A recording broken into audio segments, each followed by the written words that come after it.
দ্রুত এই ঘটনাকে মানে তদন্ত করা দরকার এবং এইসব দায়ীদেরকে চিহ্নিত, যারা এই ঘটনা ঘটিয়েছে তারা বাংলাদেশের বিরুদ্ধে অবস্থান নিয়েছে।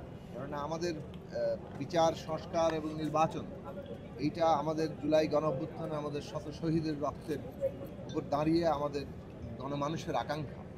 সেই জায়গায় আজকে যখন বিচার চলছে, সংস্কারের দিকে আমরা এগিয়ে যাচ্ছি এবং নির্বাচনের মধ্যে দিয়ে সেই সংস্কার সম্পন্ন হবে, সেই নির্বাচনে জুলাই আন্দোলনের অন্যতম একজন যোদ্ধা, ইনকিলাব মঞ্চের সমন্বয়ক ওসমান হাদির উপরে যেভাবে হামলা হলো এবং তাকে হত্যা করার চেষ্টা করা হয়েছে, তিনি এখন অত্যন্ত একটা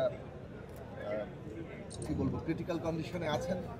ইতিমধ্যে সম্ভবত ডক্টর সাইদুর রহমান স্বাস্থ্য মন্ত্রণালয়ের বিশেষ সহকারী তিনি ব্রিফিং করেছেন এবং তাকে আরও উন্নত চিকিৎসার জন্য হয়তো অন্য কোথাও স্থানান্তর করা হতে পারে।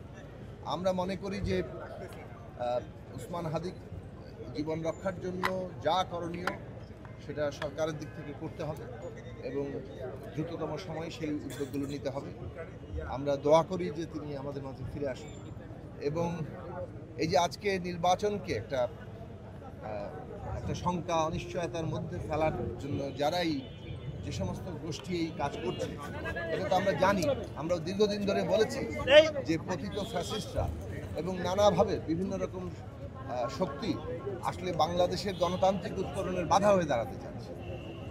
সে কারণে আমাদের যে অভ্যুত্থানের মধ্যে দিয়ে যে ঐক্য তৈরি হয়েছে, সেই বৃহত্তর ঐক্য আমরা আজকে আমাদের জাতীয় স্বার্থে সেই ন্যূনতম জাতীয় ঐক্যমত্য আমাদের রক্ষা করা দরকার।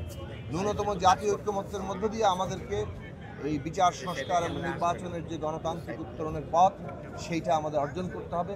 ওসমান হাদি সেই উত্তরণ প্রক্রিয়ার একজন অন্যতম গুরুত্বপূর্ণ মানুষ এবং আমরা মনে করি যে তিনি দ্রুত সুস্থ হয়ে ফিরে আসবেন এবং এই প্রক্রিয়ায় আবারও অংশ নেবেন এবং আমরা দেশবাসীর সাথে আমরা নিজেরা সকলে মিলে দোয়া করি তিনি দ্রুত ফিরে আসেন।